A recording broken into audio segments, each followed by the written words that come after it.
भाई राणे बुवा यांच्याकडून 500 रुपये आले, धन्यवाद.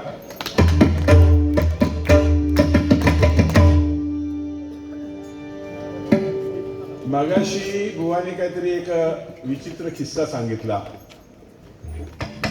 किस्सा नाही म्हणत मी त्याला, किंवा तो जोग नाही. त्यांनी तंबाखू मारला, टाळी नाही वाजवली. तर त्या कणकवली बारी हा गुरुदासांचा मुलगा सुद्धा होता. त्या बारीचा छत्री धरून भजन, फक्त ती थोडी प्रश्नोत्तर बारी होती. प्रश्नोत्तर बारी होती आणि त्यांचं त्यांनी ते दोघात मिळून ते सगळं सादरीकरण केलेलं होतं. पण शिवी आजपर्यंत आमच्या गुरुच्या मुखातून फक्त ते टोमणी मारायचे. कदाचित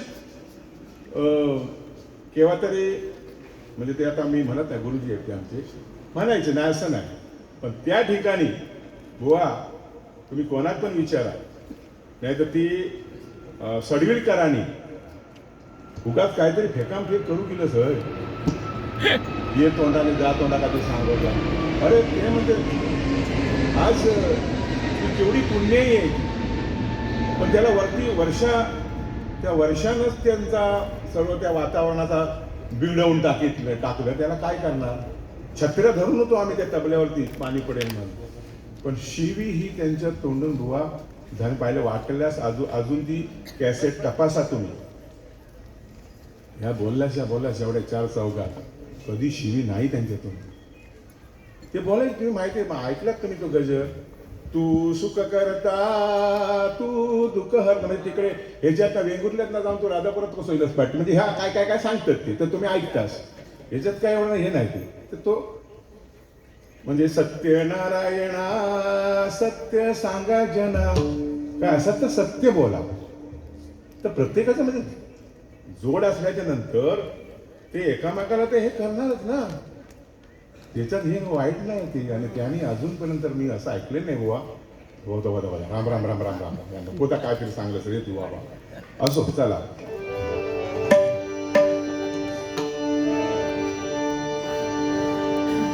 मंगळसूत्राची कथा सांगतो, ऐकून घ्या ओ बुवा तुम्ही. मैत्रिणीनो या गोसयानो या हो या तुम्ही या गया, काळ्या मान्याला हलके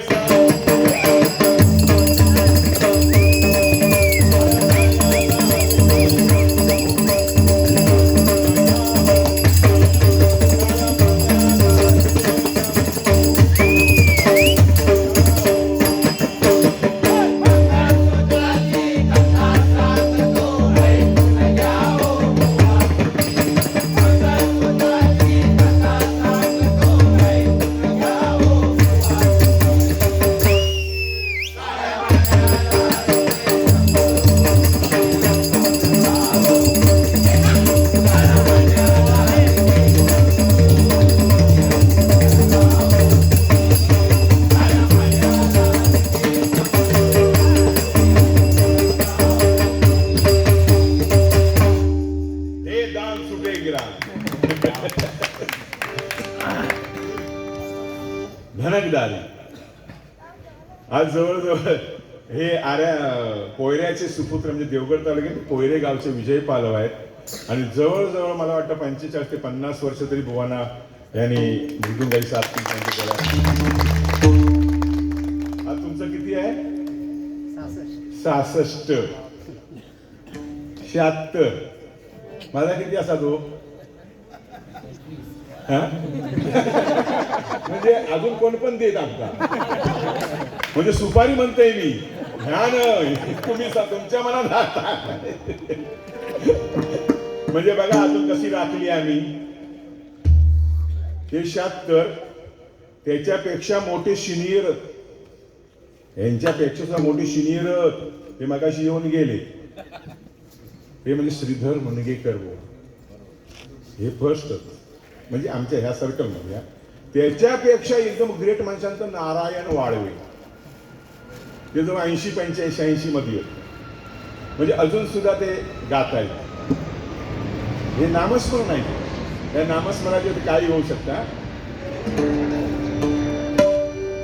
मंगळसूत्र ती काळे मणी आपल्या स्त्रीच्या गळ्यात, म्हणजे देवीच्या, पार्वती म्हणा, लक्ष्मी म्हणा, सावित्री म्हणा, यांच्या गळ्यात किंवा आपल्या सौभाग्यवतीच्या गळ्यात काळे मणी असतात. आणि ते काळे मणी किती मोलाचे असतात त्याची ही थोडक्यात कथा आहे. देवादिदेव महादेव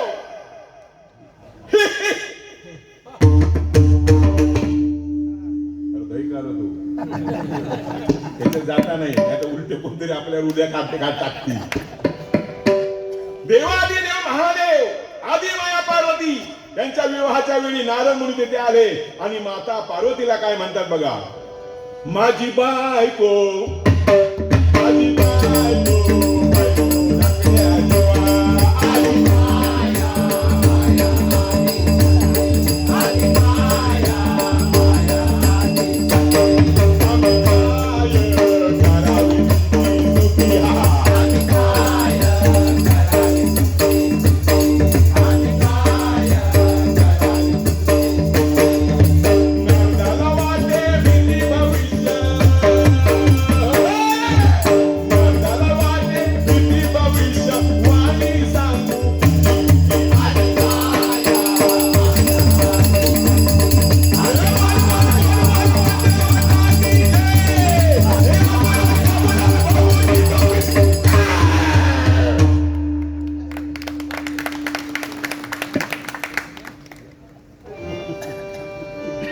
असे म्हणून नारद मुनी आधी माया पार्वतीला म्हणतात कसे, तुझं आणि महादेवाचं लग्न झालं तेव्हा मी पाहिलेला सोहळा या त्रिभुवनामध्ये सुद्धा असं कोणाचं लग्न झालेलं नाही आणि या पुढेही होणार नाही. आताची आपल्याला लग्न माहिती, लव्ह ॲट फर्स्ट साईट. आता लग्न कोणाची होतात, मुलीच मिळत नाही. ही मोठी पंचायत आहे बघा. याच्यात सुद्धा बरेच पोरगे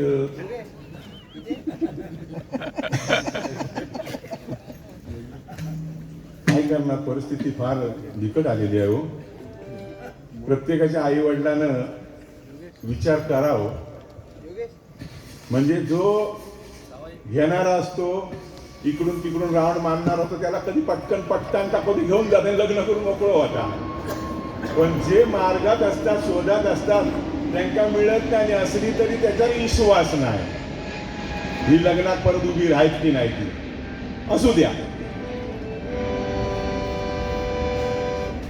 तेव्हा हिने काय केलं आणि माता पार्वती म्हणते कशी बघा.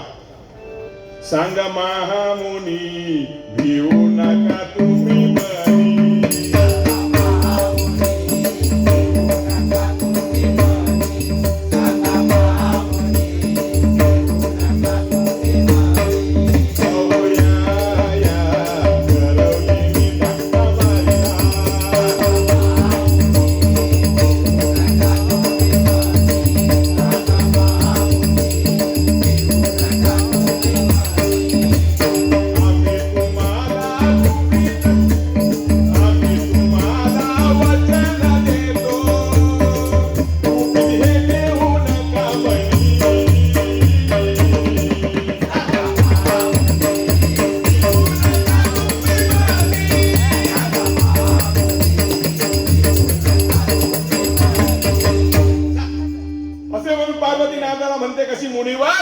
जर तुमच्या मनात काय शंका असेल किंवा गुपित काय माहिती असेल तर मला बिनधास्त सांगा. बिनधास्त सांगा, अजिबात काय काळजी करू नको. आम्ही तुम्हाला अभय देतो. नारद पार्वतीला म्हणतो कसा बघा. शालू बर झारी शालू घाला अंगावरी,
म्हणतात असे पार्वती माते, तुझ्या गळ्यात नवरत्नांचा हार, माझ्या गळ्यात मंगळसूत्र आणि त्यात काळा मणी का, आणि ते मंगळसूत्र तुमच्या गळ्यात का?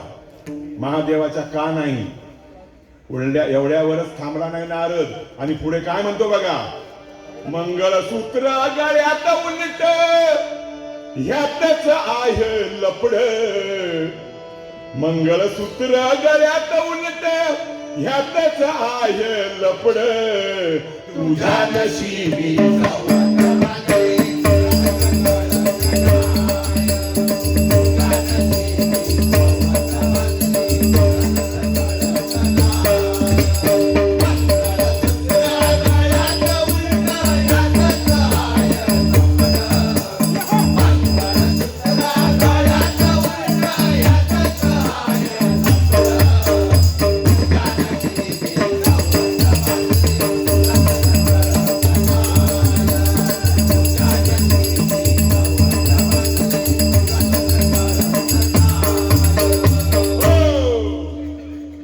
बोलणं ऐकून पार्वतीचा राग अनावर झाला आणि ती म्हणते कशी, काय म्हणते, ऐका नारद मुनी, काय म्हणतात तुम्ही, ऐका नारद मुनी, काय म्हणतात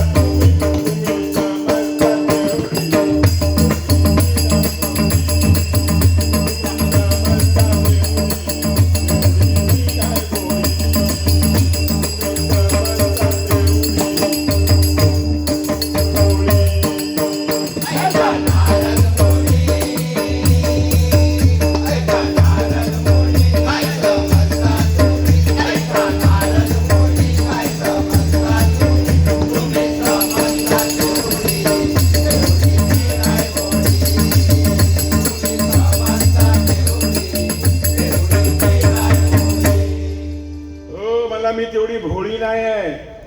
आताची पोरगी भोळी असतात बघा तुम्ही, आताची कोण भोळी नाही. आता पूर्वी आमच्या गावाकडे ना मुंबईची पोरगी मुली गावच्या मुलींना भोळी समजायची, साधी. आता साधी नाही, ती हव्यात म्हणजे काय काय नाव, फरारा सरारा, त्या ड्रेसची नावं सांगतात, ह्या मागा फरारा पाठवून दी, सरारा पाठवून दी, पप्पांक सांगता वाढदिवसा का. आता ते साधं नाही राहिलं. असाच एकदा झाला, एखादा लगीन झाला, लगीन झाला आणि म्हणता हो ही तुमची एवढीशी लहानशी खोली आणि ह्याच्यात आता लग्न झालेलं आणि आता पुढचा काय, झोपायचा काय करायचा. तर म्हणला मरून देत, ह्या लहान आता लहान आपण महाबळेश्वरात झाला हनीमून करू का. हनीमूनात गेली होय महाबळेश्वराला. 2-3 दिवस ती थंडी भरपूर तिकडे महाबळेश्वरला, थंडीत नुसती कुडकुडत काय करत इकडे तिकडे जा, त्या हॉटेलमध्ये जावा, इकडे जा, बुकिंग करून इकडे तिकडे काय सगळा खाना पिना सगळा काय तर झाला त्यांचा. आणि 5व्या दिवशी त्यांना सगळे कपडे गुटाळले. म्हणलं आता आपण घरात जाऊया. म्हणलं घरा का, हो.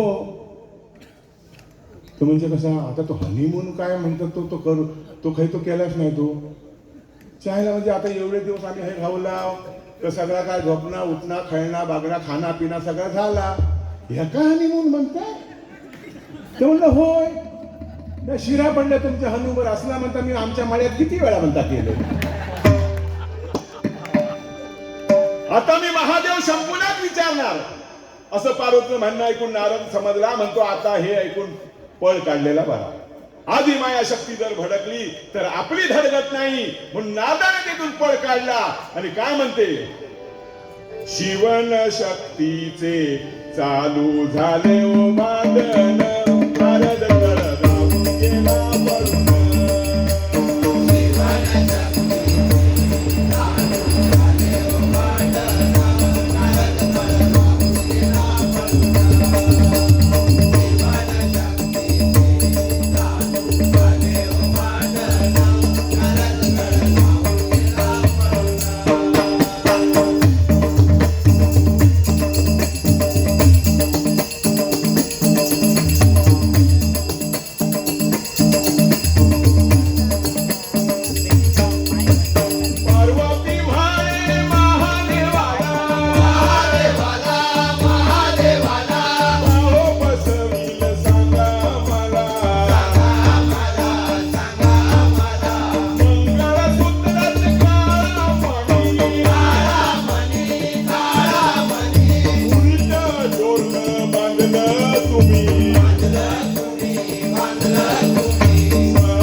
तेव्हा आता तिला जास्त बोलून आणखी भडकवायचं नाही, कारण तिला आता कसं काय म्हणायचं ते त्यांना कळत नव्हतं. पार्वती म्हणते, मी तुमच्या आता प्रश्नांची उत्तरं देतो, तू थांब. आणि तिला म्हणतात कसे बघा, कैलासीची राणी ही गाली, कैलासीची राणी ही गाली, सांग तुला भडकवलं ग कोणी. कैलासीची राणी ही गाली, सांग तुला भडकवलं ग कोणी. कैलासीची राणी ही गाली, सांग तुला भडकवलं ग कोणी. मी सांगतो आता तुला बघून, मी सांगतो आता तुला बघून, मी सांगतो आता तुला बघून, होईल भलं तुझं घे समजून, होईल भलं तुझं घे समजून, होईल भलं तुझं घे समजून. उगाच तू आता राखू नको ग, उगाच तू आता राखू नको ग, उगाच तू आता राखू नको ग, नावर ये राखू नको म्हणी.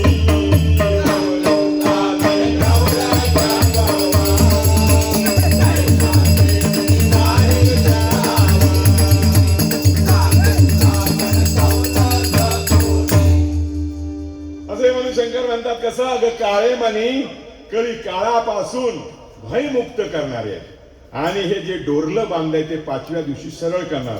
आणि तुझ्या म्हणण्याप्रमाणे माझ्याच गळ्यात का, तुमच्या का नाही, तर हे माझं अर्ध आयुष्य काळ्या मण्याच्या रूपाने तुझ्या गळ्यात बांधलेलं आहे. तेव्हा आता तरी राग सोड. तेव्हा पार्वती काय म्हणते बघा, खरं नि खोट त्याच्यावर बोट, अरे विश्वास ठेवायचा कुठ कुठ. खरं नि खोट त्याच्यावर बोट, विश्वास ठेवायचा कुठ कुठ. खरं नि खोट त्याच्यावर बोट, विश्वास ठेवायचा कुठ कुठ. आधीच सोडलंय बाहेर तुम्ही, सोडू नका भरसा, तुम्ही सोडू नका भरसा. वटी वटी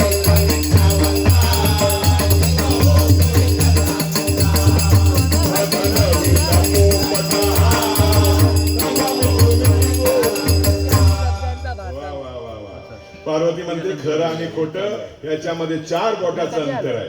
तुम्ही लावून बघा गालाक आपले हात, 4 बोटाचं अंतर आहे, डोळे आणि कान. त्यात माहेरचा रुसवा, वडिलांच्या आज्ञेविरुद्ध लग्न केलं. आता तुम्ही तुमच्या शिवाय मी कोणावर भरोसा ठेवणार, तरी पण माझा जीव नुसता खासावीस होतोय, पण हे काळे मणी का मोलाचे. तेव्हा शंकर म्हणतात, सजनार काय सांगू कशी जादू केली,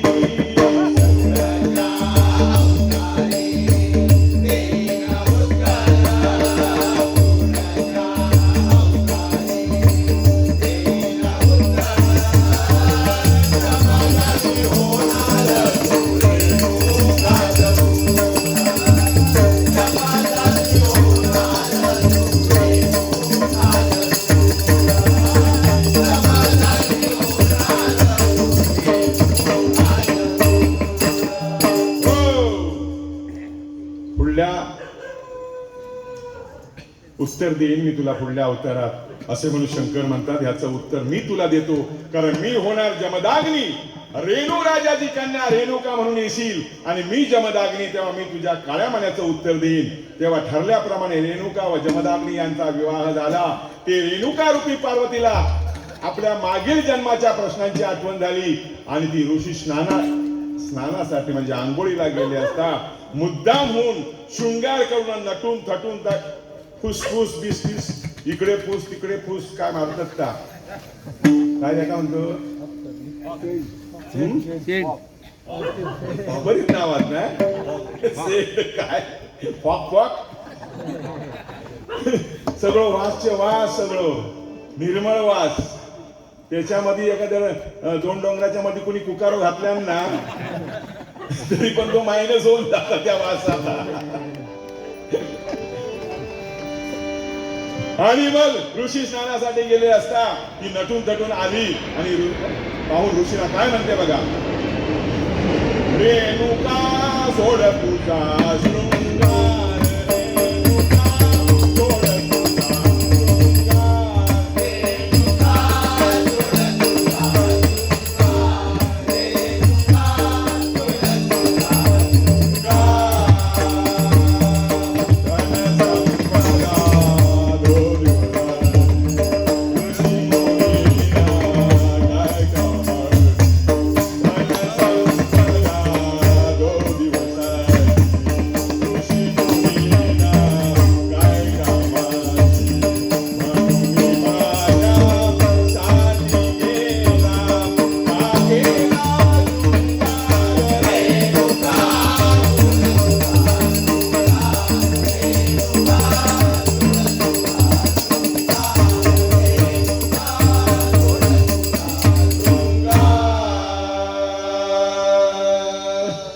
तेव्हा जमदग्नी म्हणतात कसे, ऋषी मुनीना धन संपदा शृंगार काय कामाचा आहे.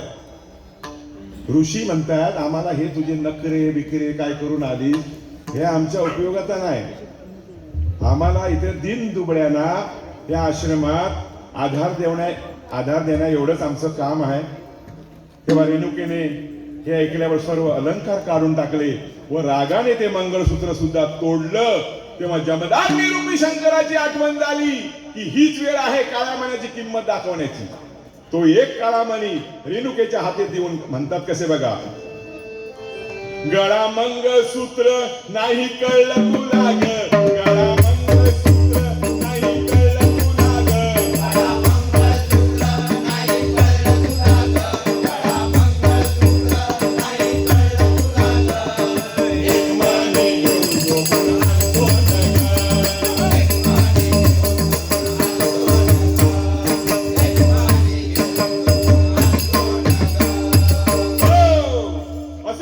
म्हणतात की धनवान राजाच्या घरी जा आणि तू ह्या काळ्या मण्याच्या वजना एवढं सोनं रुपये घेऊन ये. असं ऋषींचं बोलणं ऐकून रेणुका मनातल्या मनात हसली आणि पती आपल्या शिरसावंद्य मानून राज दरबारी अगदी नटून थटून आली आणि काय म्हणते बघा.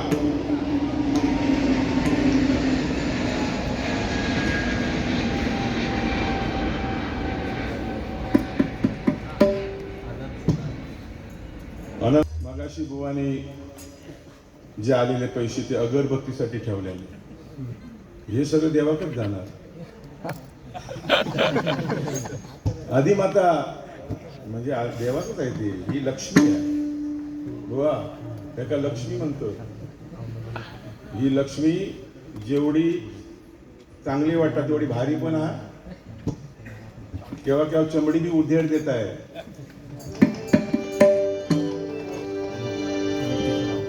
आणि झालं बाबा काळ्या मान्याचे वजन करून, तुम्ही काळ्या मान्याचे वजन करून सोनं निरूपे पाहिजे तोरून. काळ्या मान्याचे वजन करून, काळ्या मान्याचे वजन करून सोनं निरूपे पाहिजे. मापून घ्या. रेणुकेचं बोलणं ऐकून राजा म्हणतो कसा, आमचं भाग्य थोर, प्रत्यक्ष आदी माता दरबारी आली आणि गुरुसेवेची संधी आम्हाला चालून आली. परंतु गुरुपौर्णिमेचा दिवस असल्यामुळे धनवान राजा जमदग्नी ऋषींच्या पादुकांचं पूजन करत होता. ते पाहून रेणुका म्हणते काय व्हॉट इज धिस, हे काय चाललंय. तेव्हा राजा म्हणतो कसा बघा. धन्य धन्य त्या पादुका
धन्वंतरायाचे बोलणे ऐकून रेणुका मनातल्या मनात म्हणते कशी, माझ्या नवऱ्याची किंमत मला कळली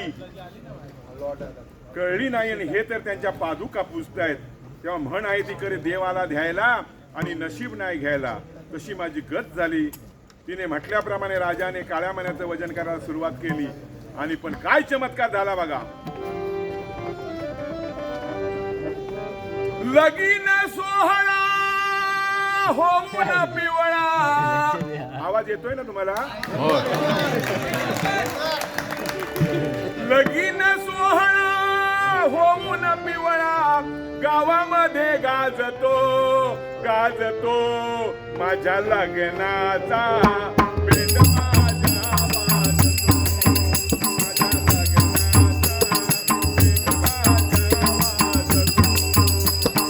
दरबारी आणला तराजू मोठा, दरबारी आणला तराजू मोठा, चालू झाले वजन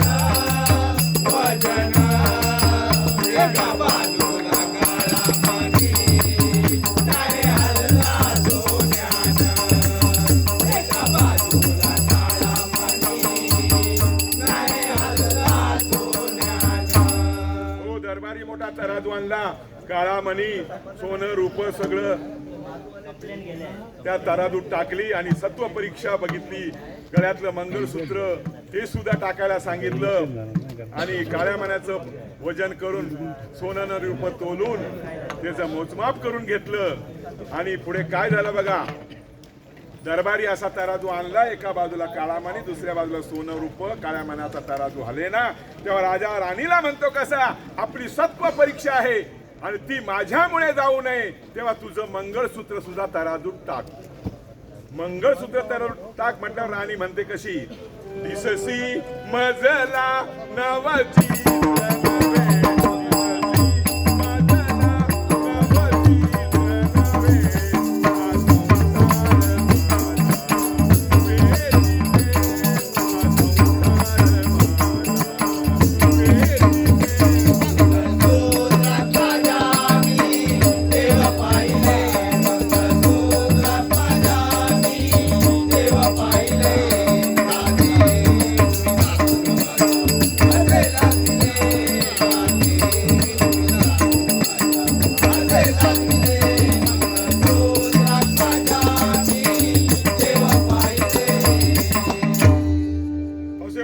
राजाची राणी म्हणते कशी, मी मंगळसूत्राला देव मानते आणि ते सुद्धा तुम्ही मागता.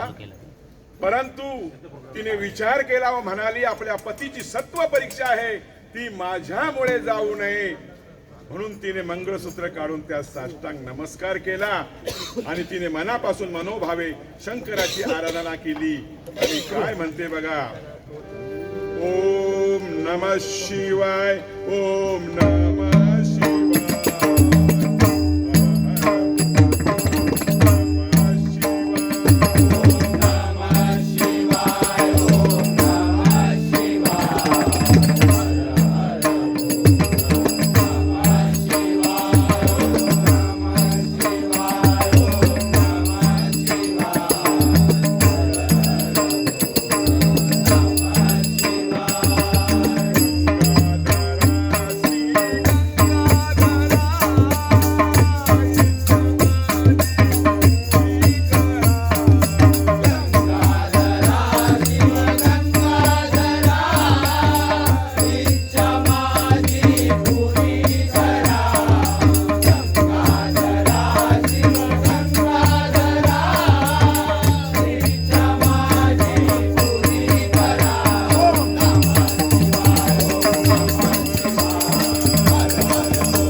शंकराची आराधना केली. शंकराने तिसरा नेत्र उघडून राणीच्या मंगळसूत्रात शक्ती सोडली आणि तेवढ्यात चमत्कार झाला. राणीने ते मंगळसूत्र तराजूत ठेवताच त्या काळ्या मण्याचे पारडे वर झाले. तेव्हा रेणुका समजली या काळ्या मण्याची किंमत काय आहे ती. आपल्या नवऱ्याची सुद्धा तिला किंमत कळली आणि तिने आपल्या चुकीचा पश्चाताप तिला झाला आणि ती आपल्या पतीला शरण गेली आणि इथं आपल्या मंगळसूत्रातील काळ्या मण्याचं भारूड संपलं. मंगळसूत्राची कथा सांगतो ऐकून घ्या ओ बुवा.